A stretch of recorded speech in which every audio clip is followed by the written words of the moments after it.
To be happy is every living being's right in this world. Everything that we do, everything that we say, why we are doing them, we do that to be happy. Just ask from yourself, why am I doing what am I doing?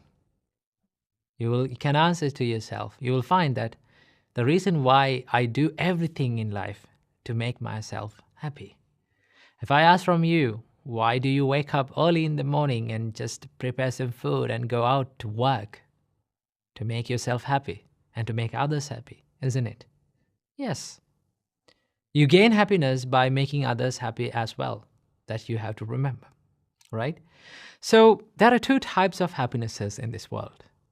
The first type of happiness is called the material happiness, right? And also the other type of happiness is called the spiritual happiness.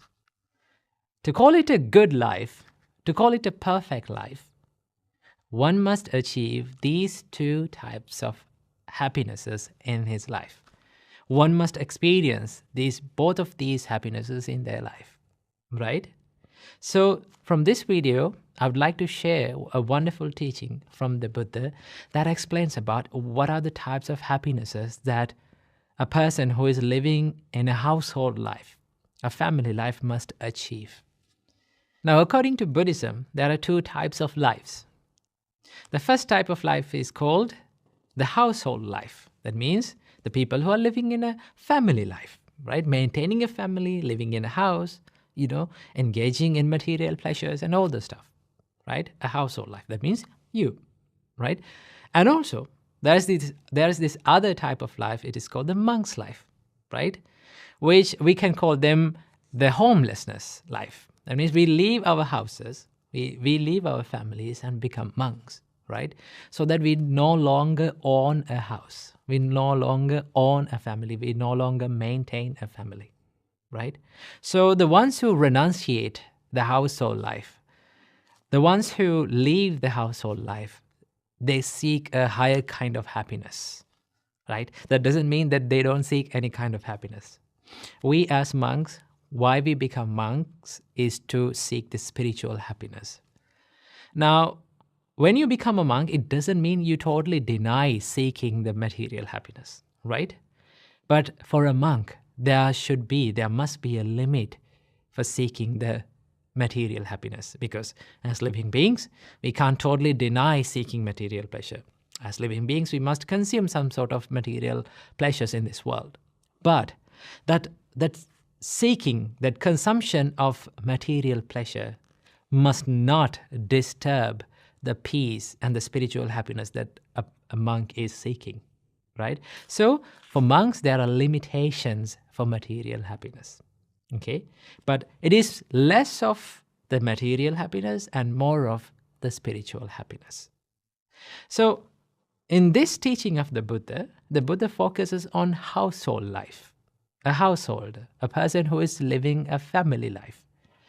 To call that life a perfect life, a good life, the Buddha says that there are 4 types of happinesses that a householder must achieve in their life, right? The first type of happiness, the Buddha called it Ati Sukha. What is it? Ati Sukha. Ati Sukha can be translated into English as the happiness of ownership. Now, what do you mean by the happiness of ownership? Buddha explains the happiness of ownership as one must work hard, put his time and energy and strive and earn money righteously in the correct way, right? He must earn money, he must earn wealth in the righteous way. Now, what do you mean by in the righteous way? Is by you should earn money without harming anyone, without harming yourself and without harming the other people, without harming the society, right? If you earn money without harming anyone, that is the righteous way of earning money. Now, Buddha said, as a householder, you must be happy and you must enjoy earning money, right? Buddha was someone who did not say that you should not pursue happiness. You should not pursue material happiness. The Buddha said, if you are a householder, you must do that. That is your duty, right? So the Buddha said, strive hard, work hard, put your time and energy to what you're working on, and earn money righteously. That is a happiness that you can gain, right? When you have enough money to your life, then you can be happy about thinking that I own this wealth. This is my wealth.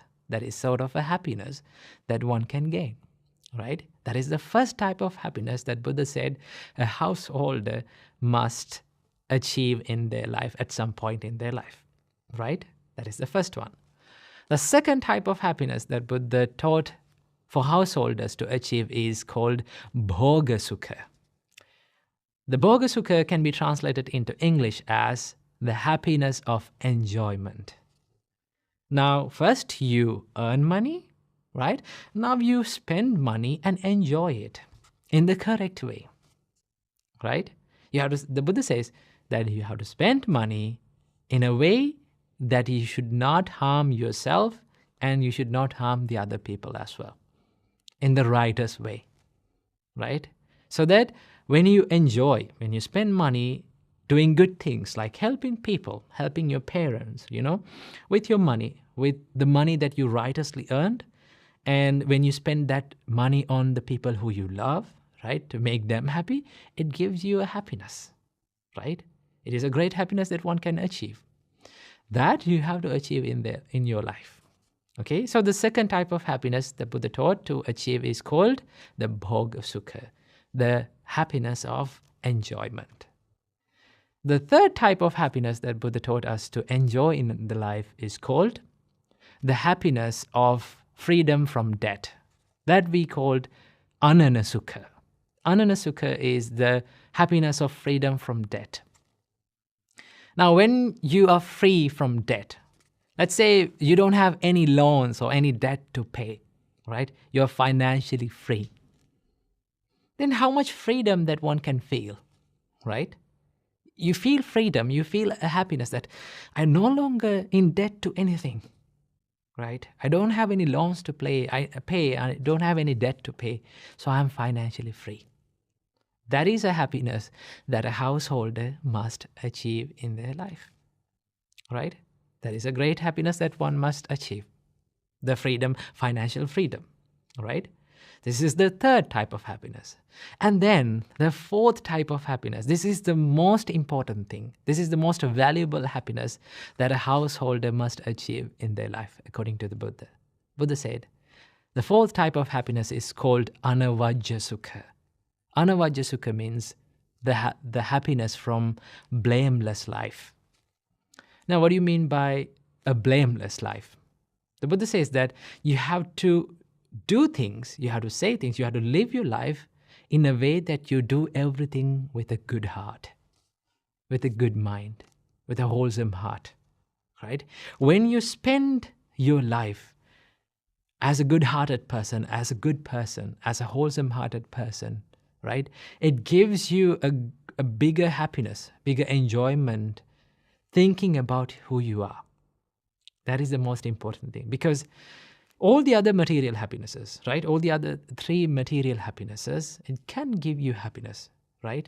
I don't say that it cannot give you happiness, but if you did not have this happiness, anavajja sukha, if your heart is complaining who you are, what you do, right? If your heart is regretting about who you are, then the other things doesn't matter, right? What matters the most is how you live in this life, right? At the end of our life, the most important thing that we can be happy about is how we live this life, how much love we give to other people, right? How much we help to other people, how righteously and how correct